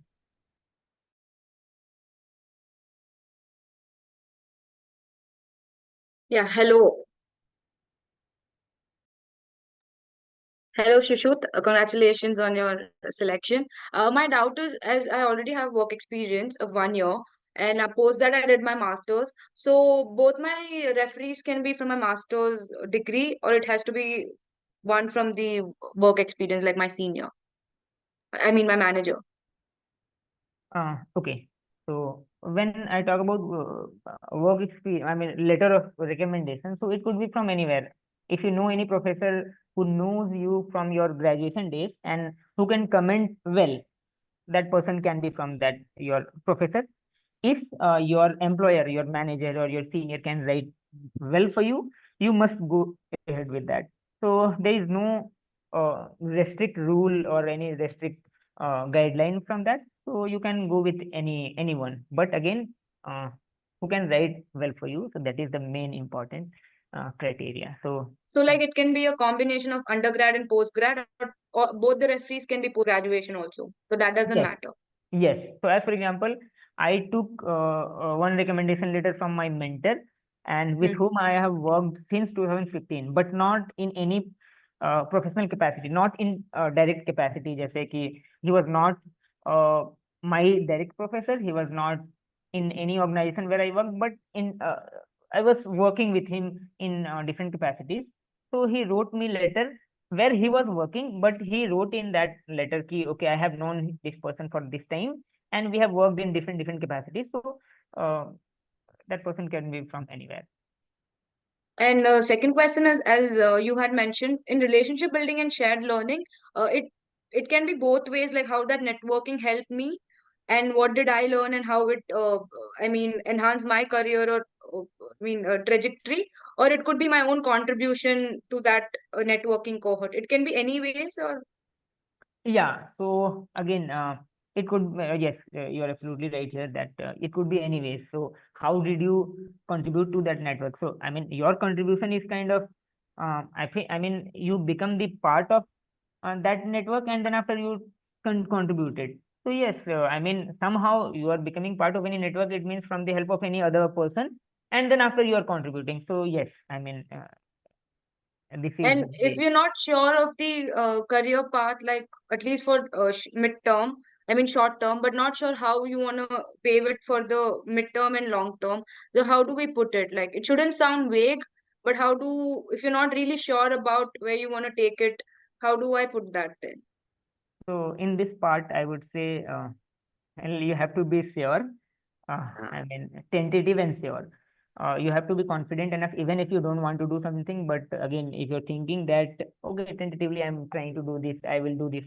So you have to be confident in that, and you have to think about it. Otherwise, if in the essay it will look vague, then it will not be a strong application, so it may be rejected. So you have to be sure in that case, because they want people who have that clarity. Because again, uh, I would say that they are result oriented, because these days in this new liberal context where we are living in the world where everything is measured, so your essay, your planning should also be measurable. So yes, Thank you so much. thank you. Next. Suchitra Singh, and after that, Sajjan Kumar. All right. Hello, good evening to all. So I am Dr. Suchitra Singh and I'm working as a scientist in Punjab Science and Technology Department. So I have like 10 years of experience and I want to know that, Shishu, first of all, many, many congratulations to you for the selection. Thank And you. I was like looking into Chevening and I was exploring the things like seeing the eligibility criteria and the requirements that they are asking. One thing that I noted and popped me out that like they were saying that you cannot stay in the, you have to promise that you will not stay in UK after the completion of the degree, correct? And the second thing they added that you will not apply any of the visa category if you get selected in the Chevening Fellow. So I was like looking into the more rationalized concept into it, like looking more rationally into it. Like while we were doing the degree, we have invested so much time, so much efforts, and they are asking for thousands and thousands, thousands of things from us, from like for the selection of the for the scholarship only. Why would we invest in a scholarship that they don't want us to be there for more than a year, or at least for this course completion only? Yeah, so in Like, this part, sorry, if you are completed, then yes, yes, no, no, it's all right. You can continue. I'm not into technical question. I've seen the technical eligibilities and all. I want to know that what after 1 year. yeah. Like So in that, I'm like 35 years of age. I have invested 10 years of my life in the work. Like I have worked in DRDO, I have so many things, I have achievable things. But if I am applying for Chevening, like I'm really inspired to be applying for the Chevening Fellow, but they don't want us to be there in the more than 1 year. They don't want us to apply in any of the scholarships. Why? yeah, so in Like, that part, sorry. If you are please completed, continue. yeah. So in that way, as far as I know, I mean, why, I mean, what rationality they have. So I would say that they're wanting us to work in our country. So basically, when you are completing your Chevening scholarship or fellowship, so people who have 10 years of experience, they can apply for the Chevening fellowship. And I think you are talking about the Chevening fellowship. So when you are completing the course, after that, at least for minimum 2 years, I mean, for scholarship, I'm talking about. For fellowship, I don't have the exact understanding for how many years you have to come to your country. But for Chevening scholarship, you have to return back after your master's, and then after you have to work for minimum 2 years. After that, only they will be allowing you to enter UK. Even if if they are calling you for any other purpose, then only you can go there. Otherwise, they are not going to give you grant you visa for other things. they might have some reason ki, okay, we are providing you such and such things, we are providing you scholarship, so you have to give back to your society. So basically they have this rationale as far as I have read into the documents. We have talked to the Chevening head as well as the seniors of Chevening. So basically their rationale is, and they are telling that, okay, we are providing you XYZ things, now you have to go back to your society, go back to your country, and then after you have to return back. So this is what they are saying. Other than that, I don't have such things. I have another option as well ki, okay, if I want to stay in London, UK, after this course I can opt for another scholarship, but I'm opting for this evening scholarship because uh, it's a prestigious scholarship. It will help me in achieving other things in my career later, because it is showing the merit of the applicant, merit of the scholar, and it will help me across the world. Because for this scholarship, uh, to scholars come from across the world. So this is what they are saying. Other than that, I won't be the right person to answer on that. Maybe we may organize some session by Supriya Chawla, who is evening head of India. This would be, she may be. Like, sure, you want to say that, like, you are asking so many things to the people, and you have put in a very, very high standards for selecting a scholar.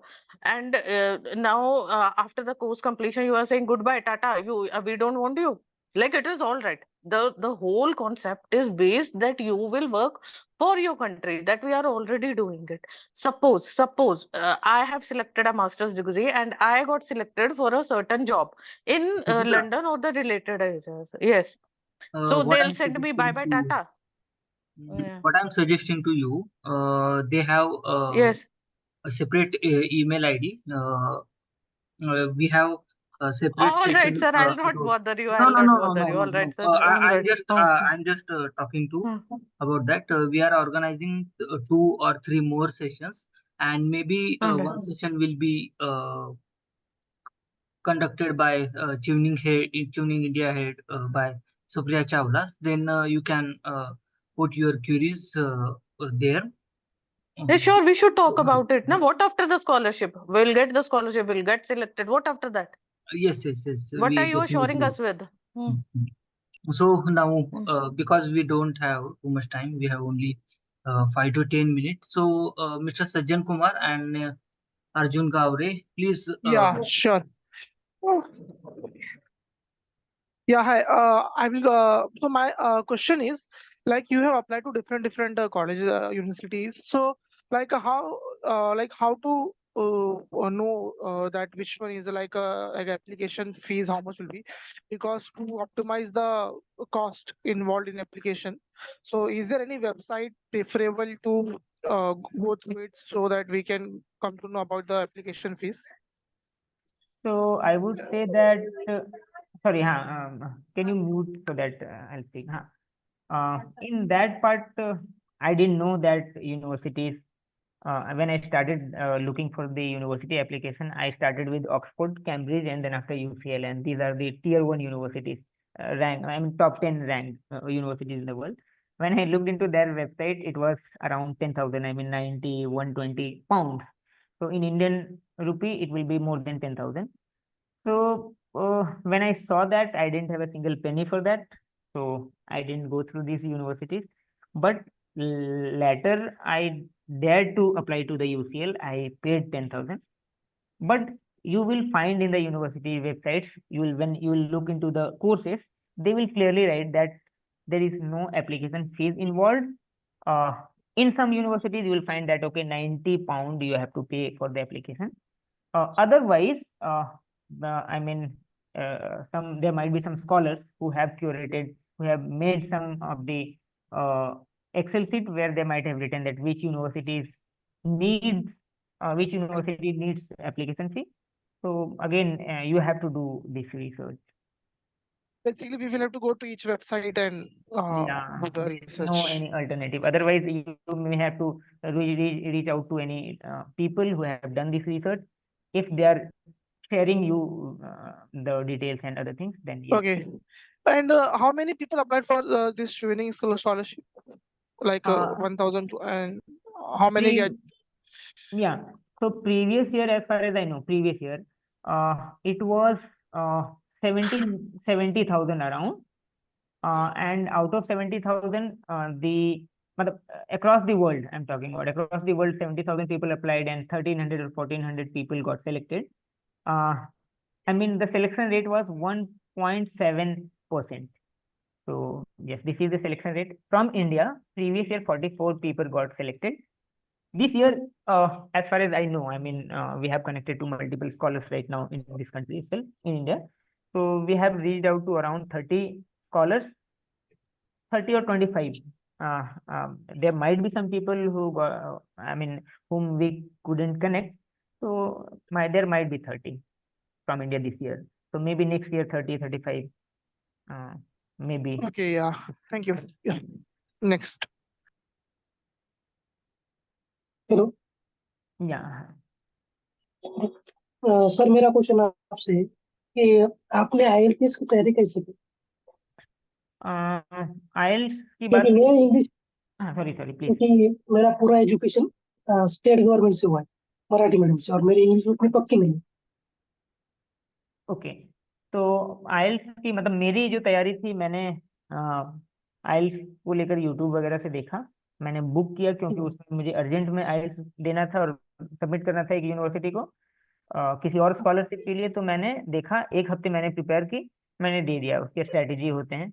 अगर आपको आइल्स के बारे में जानना है तो अजहर भाई से एक बार आप you can connect to Azhar भाई। अभी हम लोग एकलव्य इंडिया फाउंडेशन एक बूट कैम्प करवा रही है 3 से 4 दिनों का वर्कशॉप इंग्लिश पे ही आइल्स को लेकर। तो आप प्लीज उनसे बात करिए, he will be the right person to talk. आप अटेंड भी कर सकते हैं क्योंकि अभी आज 15 अगस्त है, आपके पास ऑप्शन है, अगर आप अटेंड करना चाहें तो कर सकते हैं, अदरवाइज ऑनलाइन भी कुछ रिसोर्सेस आपको मिल जाएंगे। Okay, thank you.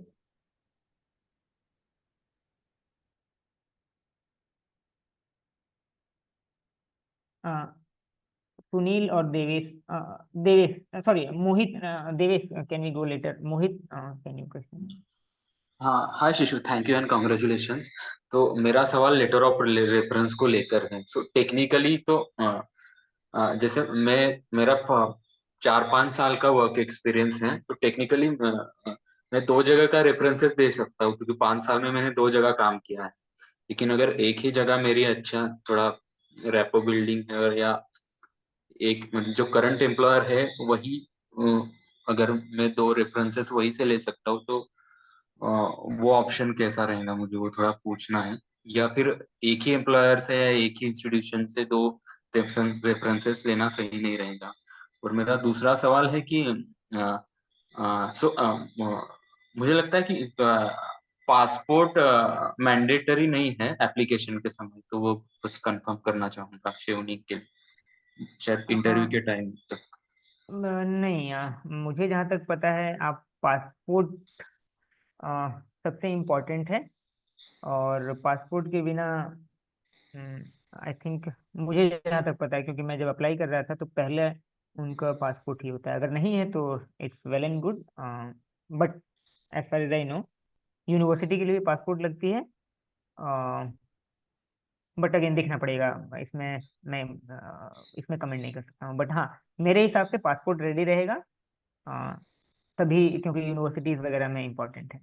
और दूसरा क्या आपने कहा, सॉरी, हाँ letter of reference, recommendation letter की जब बात कर रहे हैं तो again it's up to you, आप किस प्रोफेसर से, किस एम्प्लॉयर से लेना चाहते हो। किसी एक ही इंस्टीट्यूशन से ले रहे हैं, that is well and good, आपके बारे में अच्छा लिख पा रहे हैं, वो अच्छा लिख रहे हैं तो बढ़िया है। अदरवाइज आपको लगता है कि नहीं, थोड़ा सा डाइवर्सिटी दिखाएं कि पुराने ऑर्गेनाइजेशन से भी जुड़े हुए हैं और उनसे अच्छा रिलेशन डेवलप्ड है, तो ये भी अच्छा दिखाता है, क्योंकि evening will need, I mean वो एनालिसिस करते हैं कि अरे एक इसको है जो 15 साल से जान रहा है। जैसे मुझे जो एक LOR मिला, मुझे 2015 से जानते थे, मतलब 8 साल से ज्यादा मुझे जानते थे। और हाँ, उन्होंने लिखा कि I have known him for 8 years, different capacities, उन्होंने मेरे डिफरेंट डिफरेंट स्किल्स को बताया, मेरे जिससे एंगेजमेंट जहाँ जहाँ पे हमारा हुआ कि इस इवेंट में हमारे साथ शामिल हुआ, इस प्रोजेक्ट में हमारे साथ शामिल हुआ, इसको ऐसे लीड किया, इसका रोल ये था। तो I mean, you can go with anything, it's up to you, but suggestion will be कि जो आपके बारे में अच्छा लिखे, आपके बारे में इन डिटेल कमेंट कर पाए, तो this will be my comment. मेरा बस उसी को जोड़कर एक और क्वेश्चन है कि अगर 10-12 साल पहले मैं किसी इनफॉर्मल नेटवर्क में एक्टिव था और वहां से कुछ लोग हैं जो रिकमेंडेशन लेटर दे सकते हैं, लेकिन उनका कुछ ऐसे फॉर्मल ईमेल आईडी या फॉर्मल एसोसिएशन नहीं है, क्योंकि वो जो नेटवर्क है इसे फॉर्मल ऑर्गेनाइजेशन नहीं है। तो इन दैट केस, अगर मतलब अगेन मेरा भी ऐसा ही था, लेकिन वो किसी ऑर्गेनाइजेशन से कनेक्टेड होंगे जो लिखेंगे, तो लेटर हेड इज इम्पोर्टेंट। बिना लेटर हेड के आई वोंट रिकमेंड। आप वेबसाइट में जाएंगे तो क्लियरली रिटन है कि जो भी रेफरी आपके बारे में लिखेंगे recommendation letter LOR, they should have some letterhead stamp वगैरह, जिसमें बताएं कि वो हैं कौन एक्चुअली में। मतलब कोई ऐसे तो नहीं है कि कोई भी आदमी लिख दे, तो वो एक डेजिग्नेटेड पर्सन हो कि हाँ वो प्रोफेसर है, असिस्टेंट प्रोफेसर है, किसी ऑर्गेनाइजेशन का सेक्रेटरी है, किसी ऑर्गेनाइजेशन का मैनेजर काम कर रहा है, तो that is important. Okay, thank you. Thank you. Sunil और Devesh. Hi, hi. Hi Devesh. Congratulations. Really amazing to connect you after a long time. Just quick questions. I just want to have some quick answers from your personal account, क्योंकि आपने एक पूरा series attempt करा है इसको achieve करने के लिए and you have finally got it. My question is, can you share some information about what is the unique personal touch to a Chevening scholarship essay writing that can help you win it? It is basically context ये है कि आपने एक ही ऐसे को बार बार redraft या कई बार आपने अचीव ट्राई किया होगा, अटेम्प्ट किया होगा, तो आपको हर बार कुछ नया आप समझ में आया होगा कि यार हाँ यार ये गलती हो रही है, इसको अवॉइड कर लूँ या इससे इसको बेहतर बना सकता हूँ.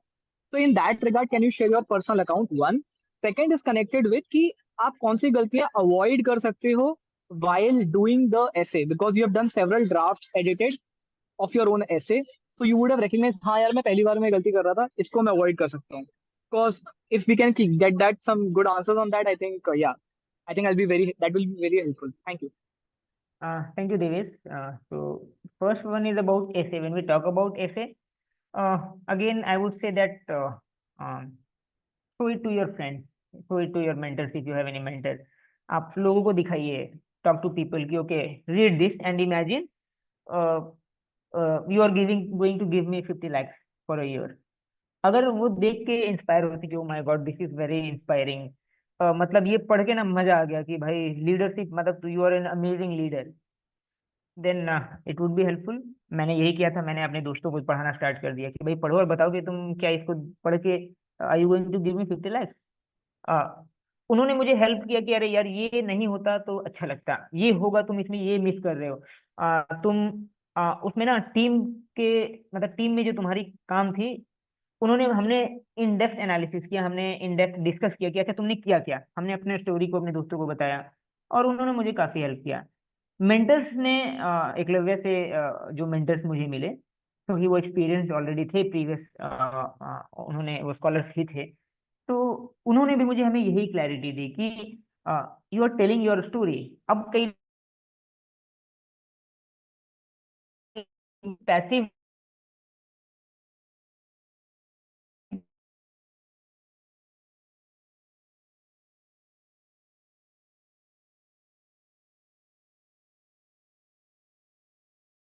एक्शन एंड रिजल्ट, तो ऐसे केस में आप चैलेंजेस को भी बताते हैं, उस चैलेंज को how did you deal with these challenges, तो इस पर फोकस करना जरूरी है, हाउ पार्ट को, कि how did you focused on all this, how did you leverage your leadership skill during XYZ situation, तो वो आपको इम्पोर्टेंट है।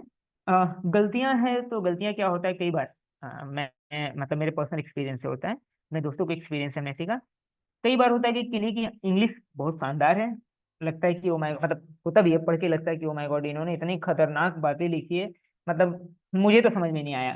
मतलब मैं अंग्रेजी का उतना अच्छा नहीं हूँ, मैं हिंदी मीडियम तक 10th क्लास तक पढ़ा हूँ मैं हिंदी मीडियम से, तो मुझे ना बड़ी बड़ी अंग्रेजी नहीं समझ में आती है।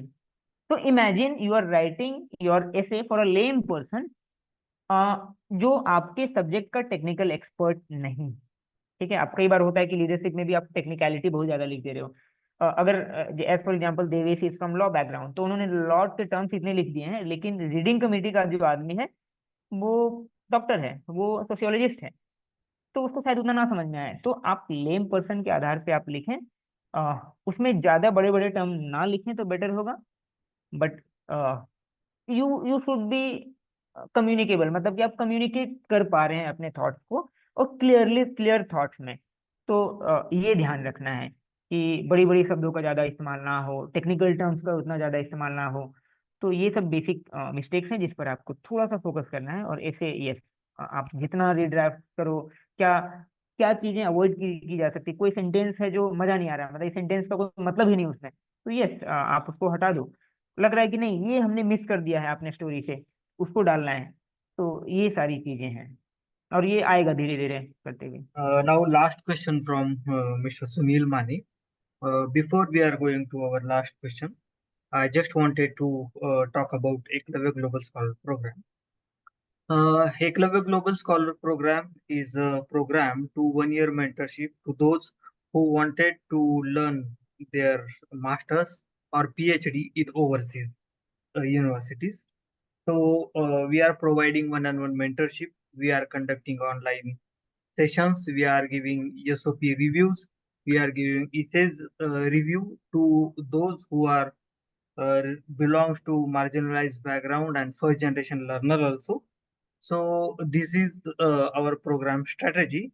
But in an exceptional case, we are also helps to those who are not from marginalized background, or they are not first generation learner. But in that case, we are replying late to them because we have many more students in our pipeline in our schedule. So this is the issue with other people. Otherwise, एक ये है कि शिक्षा पे किसका अधिकार नहीं है, वो शिक्षा सभी की है। हाँ, तो हम लोग वो कोशिश करते ही है। ऐसा नहीं है कि जो जनरल कैटेगरी से है या बाहर दूसरे अदर कैटेगरी से आ रहे हैं तो उनको हम लोग चांस नहीं देते हैं, ऐसा नहीं है। हम लोग उनको चांस देते हैं। मैंने एकलव्य जीएसपी का मेल आईडी यहाँ पे लिखा है। अगर आपको मेंटरशिप कंटिन्यू करना है या आप मेंटरशिप में इंटरेस्टेड हो, तो आपका स्टेटमेंट ऑफ पर्पस और आपका सीवी और आपका थोड़ा सा जर्नी अगर आप लिख के एकलव्य जीएसपी के मेल आईडी पे सेंड करोगे, तो हम लोग उसको रिव्यू करके, अगर आप लीडरशिप क्वालिटी में अच्छे हो, आपका वर्क एक्सपीरियंस एक्सेप्शनल है, और आप कोई अच्छा काम सोसाइटी के लिए करने की बात रखते हो, और आपका जर्नी यूनिक है, तो हम जरूर आपको रीच आउट करेंगे। हम आपके मेल को आंसर करेंगे, हमारा कोऑर्डिनेटर आपसे बात करेगा। तो मेरा रिक्वेस्ट है आप लोगों से, अगर आपको किसी भी तरह का हेल्प अगर आपके मेंटरशिप प्रोग्राम में या स्कॉलरशिप प्रोग्राम में लग रहा है, तो आप मेल लिखिएगा। तो ये थोड़ा सा आसान आप लोगों के लिए भी और हम लोगों के लिए भी हो जाएगा। तो आप लोगों ने सेशन ज्वाइन किया, इसलिए thank you so much everyone. I wanted to thanks to all of you and Shishu, specially to you. आपने बहुत ही ज्यादा वक्त निकाला हम लोगों के लिए। 1 घंटे का सेशन था, हम लोग 1.5 घंटा क्रॉस कर चुके हैं। तो थैंक यू शिशु।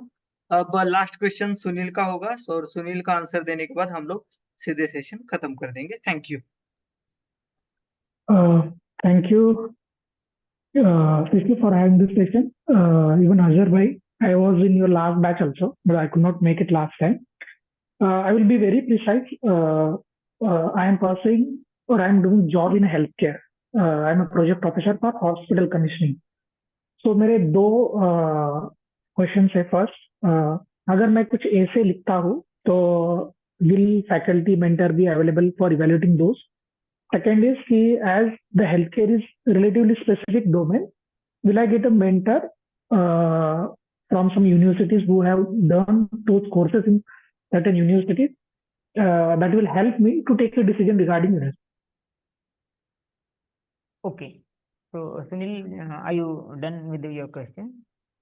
Yes, sir. Okay, so the questions that you have referred, I would say, Ajhar bhai, you would be the right person to answer on these questions. Sunil, can you repeat your question because I am No, so I'm repeating. Yes. Okay, so Sunil, I'm just repeating him. See, his question was, if I mean, first his question was related to the expert from his field. He's working in the field of health sector. I mean, health, as working as a project officer. So, if he wants to get his essays be reviewed, then will he get any mentor? Uh, and specific to that domain, if he wants to pursue such things. So, So, his question is basically this. one-on-one mentorship is a mentorship. We are providing a mentor who is already studying in overseas university, or who studied in overseas university with your related domain. If you are working in a public health sector, so we are trying to give you a mentor from public health sector. If you are doing your work in education sector, so we are trying to give you expert from education sector. But at the end, uh, if we didn't get a perfect match for your domain, so we provide similar programs mentor. But most of the people, जब तक मैं काम कर रहा हूँ तो मुझे पता है कि जितने भी लोग हैं 300 साढ़े 300 लोग, तो उनको उनके सेक्टर के ही मेंटर मिले हैं। बस 10 लोग ऐसे हैं जिनको स्पेस साइंस और रॉकेटरी और बाकी चीजों में मेंटरशिप चाहिए था। तो हम लोग उसको भी ढूंढ रहे हैं कि कोई मिलता है क्या। तो वही रहे हैं तो कोशिश यही रहता है कि हर डोमेन का बंदा किसी को मिले। लेकिन ये होता है कि जिसको मेंटरशिप मिला है तो आप उससे बात कीजिएगा। ऐसा नहीं होता है कि चिवनिंग का स्कॉलरशिप आया तो हम चिवनिंग का एक्सपर्ट आपको दे देंगे। कॉमनवेल्थ का आ गया तो कॉमनवेल्थ का एक्सपर्ट चाहिए। ऑक्सफोर्ड का अप्लाई करना है तो ऑक्सफोर्ड का एक्सपर्ट चाहिए। तो इतने रिसोर्सेस हमारे पास है नहीं। जो आपको वन टाइम मेंटर दिया है तो आपको उनसे बात करना है, और वही आपको हेल्प करेंगे इन पूरे प्रोसेस में। तो यही मेंटरशिप प्रोग्राम रहता है। और जो बड़ा बड़ा स्कॉलरशिप है जैसे चिवनिंग कॉमनवेल्थ शेयर, तो वहाँ पे हम इसेस रिव्यू करवा देते हैं चिवनिंग स्कॉलर से, कॉमनवेल्थ शेयर स्कॉलर से, या जो भी स्कॉलरशिप है उसके स्कॉलर से। So thank you everyone. Thank you. Can I add, Ajhar bhai, just for a while? मतलब एक मिनट Yes, में लूँ? yes, yes. Yes. So here we have some person whom I know very well, जो evening के interview में भी select हुए। Interview के बाद कुछ हमारे दोस्त हैं जो अभी वेटिंग लिस्ट में हैं। मे बी वो सेलेक्ट हो सकते हैं, मे बी नहीं भी हो सकते हैं। तो we have lot of people. तो अजहर भाई, हम आपको कुछ कॉन्टैक्ट शेयर करेंगे आपको। तो Yes, आप yes. एज ए मेंटर हम उनको ऑनबोर्ड कर सकते हैं। लोगों के लिए भी ये सब एक, मतलब बस मैं पिछले आपने जो कुछ सब बताए थे कि फर्स्ट जनरेशन लर्नर्स के लिए हम, तो मैं भी फर्स्ट जनरेशन लर्नर हूँ, और हिंदी मीडियम बैकग्राउंड से आते हैं। तो हमारा टारगेट ये होता है कि जिन्हें अपॉर्चुनिटीज नहीं मिले हैं किसी भी तरीके से, and they are looking for scholar, I mean for opportunities, तो हमारा पहला मकसद जो है, मतलब मेरा अगर मैं बोलूँ, तो ऐसे लोगों की ज्यादा मदद करनी है। और अ, हम मतलब जो हम ऐसे सेशन कर रहे हैं, तो we are not going to get anything, हमें कोई मॉनेटरी बेनिफिट नहीं हो रही है, हम वॉलेंटियरली चीजों को कर रहे हैं, ताकि एक नेटवर्क तैयार हो ऐसे लोगों का जो आगे इस मुहिम को आगे लेकर जाएं, मतलब एजुकेशन को डेमोक्रेटाइज करें, ऐसे लोगों तक पहुंचाए जिनके तक एजुकेशन नहीं पहुंच पाया है। और एकलव्य इस लोगों तक एजुकेशन पहुंचाने में, हायर एजुकेशन खास कर पहुंचाने में काफी काम कर रही है। तो हमारा मकसद है कि आम से आम लोगों तक, मतलब जो स्टूडेंट हैं, जो नहीं जानते हैं, उनके तक पहुंचाना हमारा पहला मकसद है।